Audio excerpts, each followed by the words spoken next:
같이 찬송가 322장을 부르시면서 수요 예배를, 수요 기도회를 하나님께 드리겠습니다. 322장입니다. 322장.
기도하시겠습니다.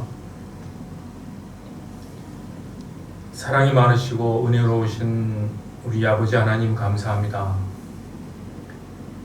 이 세상에 살면서 세상의 헛된 신을 버리고 하나님만을 아버지로 섬기며 믿음으로 승리의 삶을 살도록 주님께서 늘 인도하심을 믿사옵나이다. 하나님은 우리에게 가장 좋은 것으로 모든 것이 합력하여 선이 되도록 이루어 가시고 역사하시며 함께 하신다고 하신 약속의 말씀을 믿사옵나이다. 더욱 굳건한 믿음 위에 굳게 서서 참으로 세상의 여러 가지 재해와 재난과 어려움이 있을 때라도 세상을 보지 아니하고 하나님을 보게 하여 주시옵소서. 오늘 수요 기도회로 주님께 기도하기를 원하오니 성령께서 우리의 마음을 다스려 주시고 우리의 입술을 다스려 주시고 우리의 생각을 다스려 주시어서 주님 앞에 간절하게 우리의 모든 사정을 진정으로 아뢰는 복된 기도회가 되게 하여 주시옵소서. 감사드리며 예수님 이름으로 기도하옵나이다. 아멘. 하나님 말씀은 마태복음 5장 1절에서 10절까지를 같이 읽도록 하겠습니다. 마태복음 5장 1절에서 10절까지의 말씀입니다. 같이 읽겠습니다. 예수께서 무리를 보시고 산에 올라가 앉으시니 제자들이 나아온지라. 입을 열어 가르쳐 이르시되 심령이 가난한 자는 복이 있나니 천국이 그들의 것이며 애통하는 자는 복이 있나니 그들이 위로를 받을 것이며 온유한 자는 복이 있나니 그들이 땅을 기업으로 받을 것이며 의에 줄이고 목마른 자는 복이 있나니 그들이 배부를 것이며 긍휼히 여기는 자는 복이 있나니 그들이 긍휼히 여김을 받을 것이며 마음이 청결한 자는 복이 있나니 그들이 하나님을 볼 것이며 화평하게 하는 자는 복이 있나니 그들이 하나님의 아들이라 일컬음을 받을 것이며 의를 위하여 박해를 받은 자는 복이 있나니 천국이 그들의 것임이라. 아멘. 성경에 나와 있는 말씀 중에 특별히 복음서에 기록된 예수님의 말씀은 참으로 심오하고 차원이 다른 말씀이기 때문에 우리가 쉽게 이해하기가 참 쉽지 않습니다. 평범한 어렵지 않은 글로 쓰여져 있지만 그러나 그 안에는 아주 깊은 진리와 의미가 들어 있습니다. 그 중에서도 특히 팔복 말씀이야말로 진리의 본질이고 복음의 핵심이고 구원받은 사람들의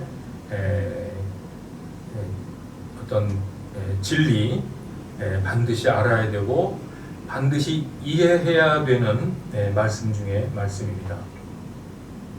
팔복 말씀은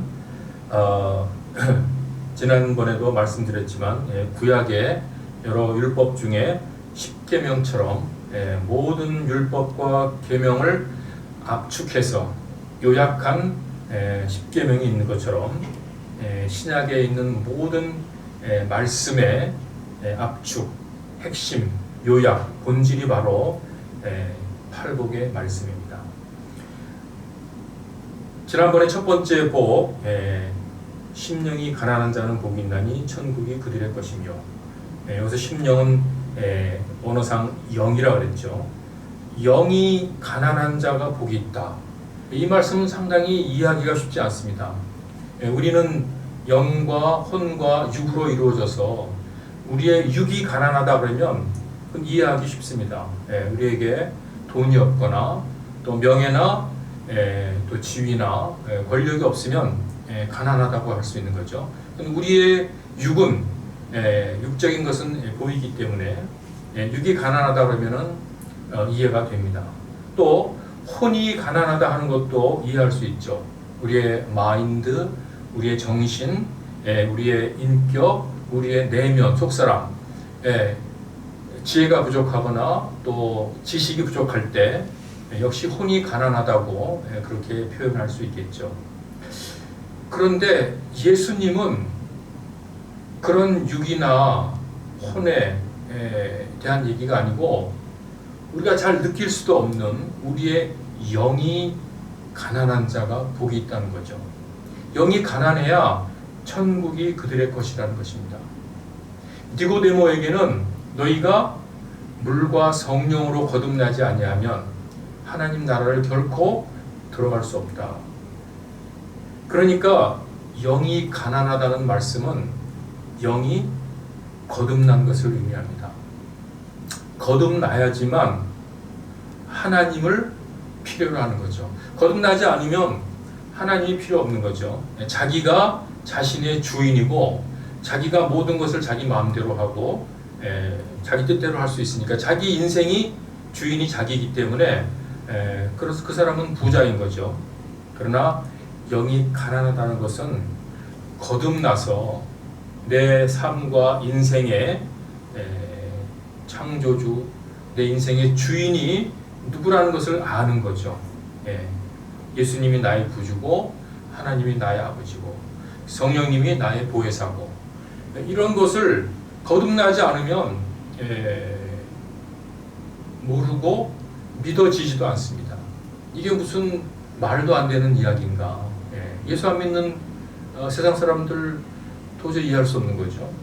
또 교회를 오래 다녀도 정말 하나님이 내 아버지처럼 느껴지고 예수님이 나를 구속하신 구세주로 느껴지고 보혜사 성령님이 늘 나와 함께 하시고 내 기도를 들으시고 나를 인도하시고 나를 감화하시고 나에게 내 마음을 지배하시고 이런 것이 전혀 안 느껴지는 사람도 있습니다. 그저 교회의 행사나 프로그램에 매료돼서 교회 나오면 그저 마음이 좀 편안하니까 거듭나지 않아도 거듭나지 않은 사람도 교회에 참 많이 있는 것이죠. 자, 이것이 이 첫 번째 문제가 해결 안 되면 나머지 칠복이라든가 나머지 말씀이라든가 나머지 모든 신앙이 아무런 의미가 없는 거죠. 거듭나지 않았는데 거기서 다른 여러 가지 신앙생활은 다 미신적인 게 되는 거죠. 그래서 거듭나야지만 새로 태어나는 거죠. 새로 태어나야지만 가시나무로 남아있으면 안 되고 가시나무가 포도나무로 본질적으로 바뀌는 거죠. 새로 태어나는 것. 이것이야말로 너무나 중요한 말씀이고 이것이 해결돼야 나머지가 가능한 거죠. 그래서 예수님께서 제일 먼저 영이 가난한 것, 거듭난 것을 말씀하셨습니다. 그래서 마치 십계명에서 제1계명 나 외에 다른 신을 내게 두지 말라 하신 말씀과 똑같습니다. 십계명에서도 첫 번째가 하나님 이외에 다른 신을 섬긴다? 그러면 구약의 모든 말씀이 아무런 해당 사항이 없는 거죠. 구약에서는 하나님이 직접 십계명을 주셨고 신약에서는 복음과 진리의 핵심인 팔복 말씀을 예수님이 직접 주셨습니다. 오늘은 두 번째 애통하는 자는 복이 있나니 그들이 위로를 받을 것이며에 대해서 잠깐 나누겠습니다. 이 말씀도 참 이해가 되지 않습니다. 어떻게 애통한다는 말은 슬프고 고통스럽다는 거거든요. 그런데 그게 그렇게 하는 것이 복이 있다는 거예요. 예수님 말씀은 이해가 안 갑니다. 그런데 신약 성경 중에 정말 애통했던 분이 한 분 있습니다. 정말 그 영혼 깊은 곳에서 애통했던 분이 한 분 있습니다. 로마서 한번 같이 보겠습니다. 7장 19절에서 24절까지 제가 읽겠습니다. 로마서 7장 19절에서 24절 19절입니다. 내가 원하는 바 선은 행하지 아니하고 도리어 원하지 아니하는 바 악을 행하는도다.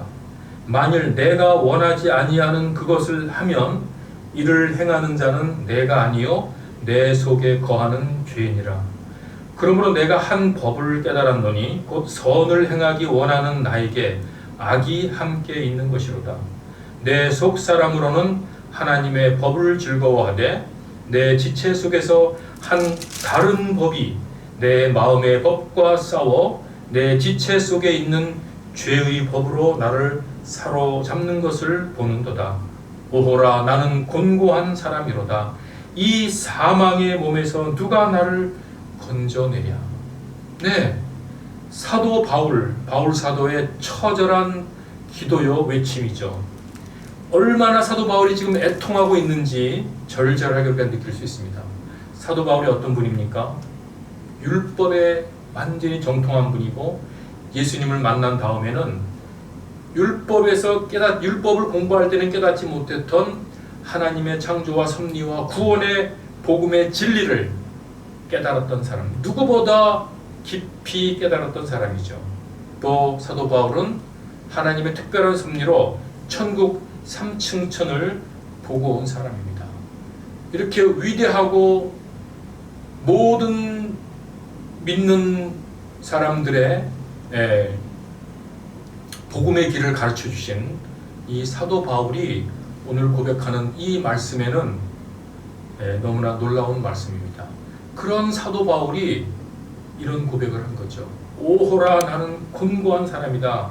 이 사망의 몸에서 누가 나를 건져내랴. 이게 바로 예수님이 말씀하신 애통입니다. 거듭났더니 인간의 본질을 본 것이죠. 인간이 아무리 선을 행하려고 노력하고 애써도 인간은 본질적으로 선을 행할 수 없는 이 자신을 발견하면 애통하는 거죠. 사도 바울처럼. 예수님께서 거듭나서 우리의 인간 내 우리 사람의 본질과 본성을 깨달은 사람, 그러면 애통하게 되는 거거든요. 그 애통할 때에 거기에 참다운 위로가 있다고 말씀하십니다. 우리가 세상 살아가면서 여러 가지 고민하고 애통할 일이 많이 있습니다.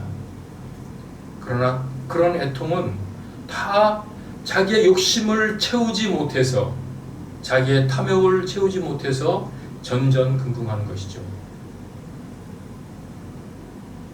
전부 부질없는,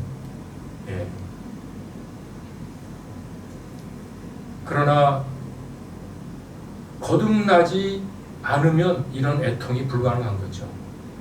거듭나면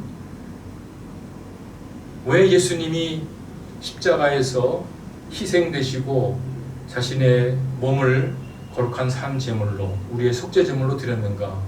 바로 인간의 본질, 인간의 한계, 애통하는 거죠. 사도 바울처럼 우리가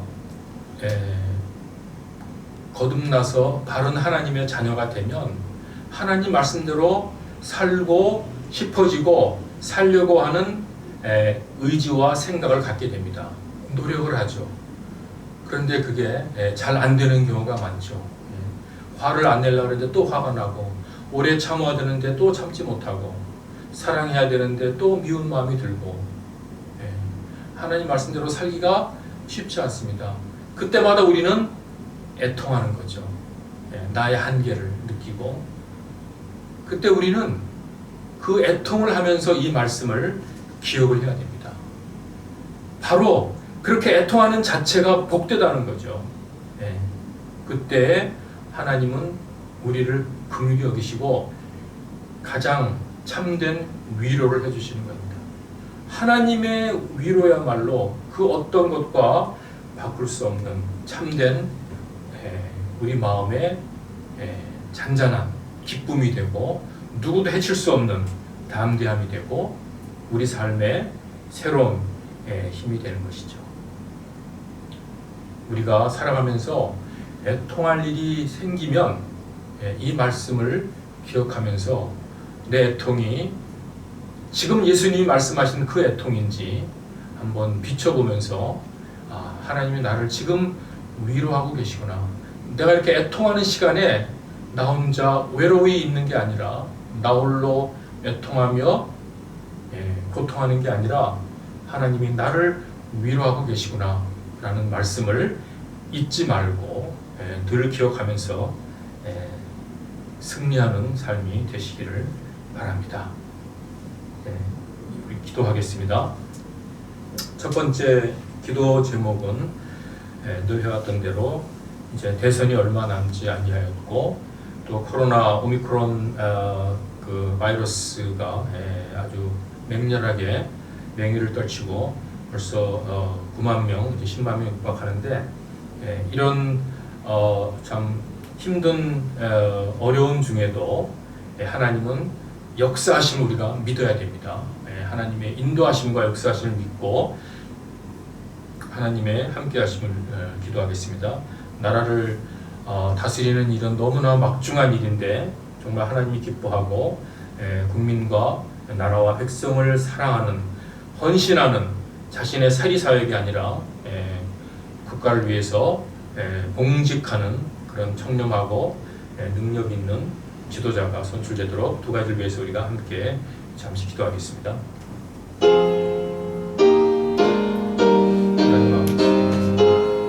하나님께서 우리 대한민국을 사랑하시고 인도하심을 믿습니다.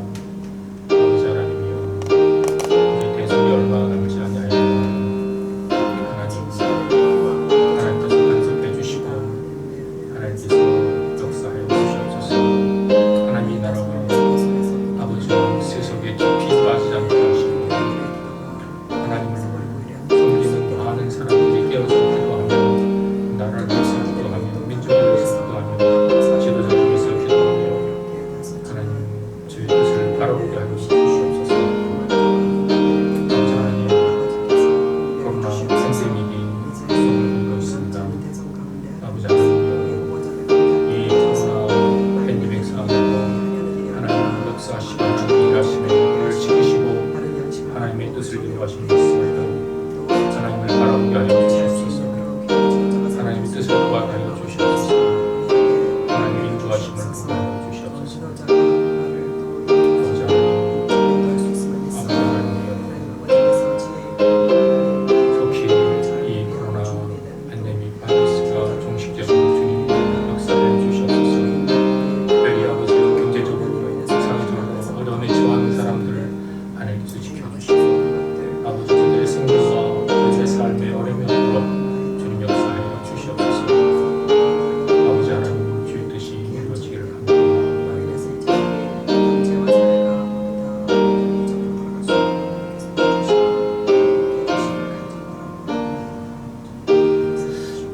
네, 이어서 순서가 바뀌었지만 오늘 말씀을 잠시 묵상하면서 예수님께서 애통하는 자가 복이 있다고 하신 그 의미가 무엇인지 우리가 한번 깊이 다시 한번 묵상하면서 우리의 삶이 하나님으로부터 하늘에서 주시는 위로로 충만한 삶이 될 수 있도록 우리가 우리의 연약한 것과 우리의 죄와 악을 애통해하는 마음을 갖도록 잠시 기도하겠습니다. 하나님 아버지, 예수님께서 우리에게 참으로 진리의 말씀을 말씀해 주셨음을 감사드립니다. 하나님, 예수님께서 우리에게 복음을 말씀해 주시지 않았다면 우리는 복음이 무엇인지 알지도 못하고 진리가 무엇인지 알지도 못하고 세상 사람들과 똑같이 세상 사람들의 가치관과 세상 사람들의 유행과 세상 사람들의 탐욕에 휩쓸려서 살 수밖에 없지만 주님께서 우리에게 복음의 진리를 말씀해 주셨음을 감사합니다. 하나님, 우리가 영이 가난해서 우리의 영이 거듭나서 하나님의 자녀가 되었는데 하나님, 우리의 실존을 보게 하시고 하나님, 우리의 본질을 보게 하셔서 우리가 참으로 사도 바울처럼 우리의 한계를 목격하고 하나님의 애통하는 마음을 가지고 하나님, 우리가 이 죄악을 볼 때에 애통하는 마음을 가지고 보게 하여 주시옵소서. 그래야 우리가 승리하는 삶을 살 줄로 믿사오니 하나님, 성령께서 늘 깨우쳐 주시옵소서. 강하고 담대하게 하여 주시옵소서. 죄를 이기게 하여 주시옵소서. 이어서 세 번째는 우리 교회를 위해서 기도하겠습니다. 우리 교회가 진리 위에 바로 서는 교회가 되게 하고 또 우리 한 사람 한 사람이 성령이 거하는 거룩한 전 교회이기 때문에 우리가 더 거룩해지고 더 잘하고 성숙한 것이 바로 교회가 거룩해지는 것입니다. 진리 위에 바로 서게 하시고 진리의 말씀이 선포되게 하시고 모든 성도들이 하나님이 기뻐하는 예수님의 장성한 분량이 충만한 때까지 이르는 모든 교인들과 교회가 되도록 또 우리 교인들의 각자의 기도 제목들, 또 사업과 또 학업과 여러 가지 직장 생활과 우리 교회와 교인들 위해서 기도하겠습니다. 하나님 아버지, 저는 나의 산성교회 아버지의 진리 위에 세워지는 교회임을 믿습니다. 하나님이여, 저는 나의 산성교회에서 우리 담임 목사님을 통해서 선포되는 말씀이 주님이 기뻐하시는 진리의 말씀이 되며 생명을 살리는 생명의 말씀이 되게 하여 주시옵소서. 안석 위에 주님의 보혈로 세워진 이 교회가 든든히 서가도록 역사해 주시옵소서. 하나님 아버지, 또한 우리 모든 성도들이 교회의 일원이지만 동시에 주님이 거하시는 성령이 거하시는 전이기 때문에 또한 교회의 일원이 아버지 하나님, 우리 각 교회가 거룩하게 서게 하시고 믿음의 장성한 분량이 되도록 역사해 주시옵소서. 하나님, 성도들의 사업터와 직장과 학업에 이루어 주시옵소서. 주의 뜻이 이루어지는 교회가 되게 하여 주시옵소서. 우리 성도들의 삶에 이루어 주시옵소서.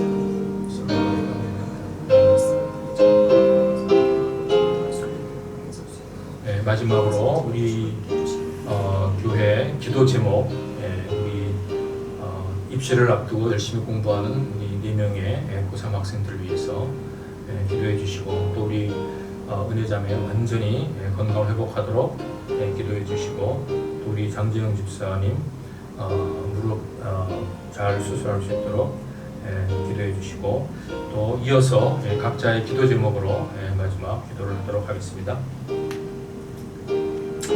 하나님 아버지, 하나님, 우리 교회 성도들 주님께서 형편과 사정을 잘 아시오니 하나님이여, 저들에게 필요한 하나님 이러한 양식을 아버지여 풍성히 내려주시고 하나님, 또 육신의 질병으로 힘들어하는 하나님 성도들 하나님께서 그 육신의 강건함을 허락하여 회복시켜 주시옵소서.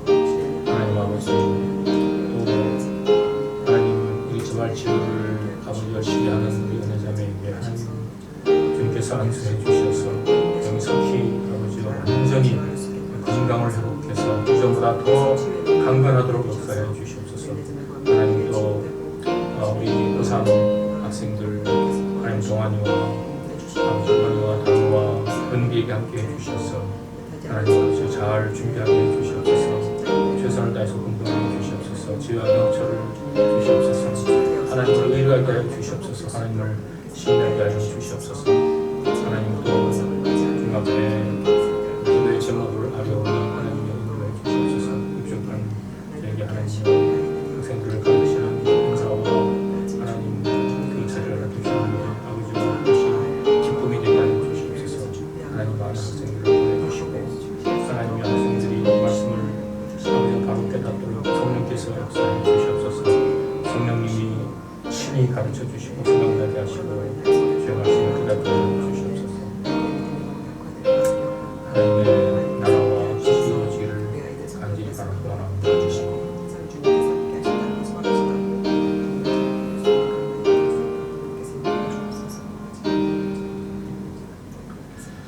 하나님 아버지 감사합니다. 하나님께서 친히 우리에게 먼저 사랑을 베푸시고 우리를 구원하여 주시고 하나님의 자녀 삼아 주시고 우리의 삶을 하나님과 동행하는 삶으로 완전히 거듭난 삶으로 살게 하시니 감사합니다. 하나님 그러나 사도 바울이 애통했던 것처럼 우리가 하나님 말씀대로 하나님의 뜻대로 하나님의 나라와 의를 위해서 살려고 애를 쓰지만 그러나 여전히 우리는 의인이면서 동시에 죄인이기 때문에 우리 연약함이 있고 죄와 악이 남아 있어서 하나님 그것을 볼 때마다 참으로 주의 심정으로 애통하는 저희들 되게 해주시고 그것을 애통할 때 주님께서 참된 위로를 주셔서 참으로 그 죄와 악을 극복하며 승리하게 하여 주시옵소서. 모든 조나산 성도들에게 하나님 손을 높이 드시고 저들을 축복하여 주시옵소서. 감사드리며 예수님의 거룩하신 이름으로 기도하옵나이다. 아멘.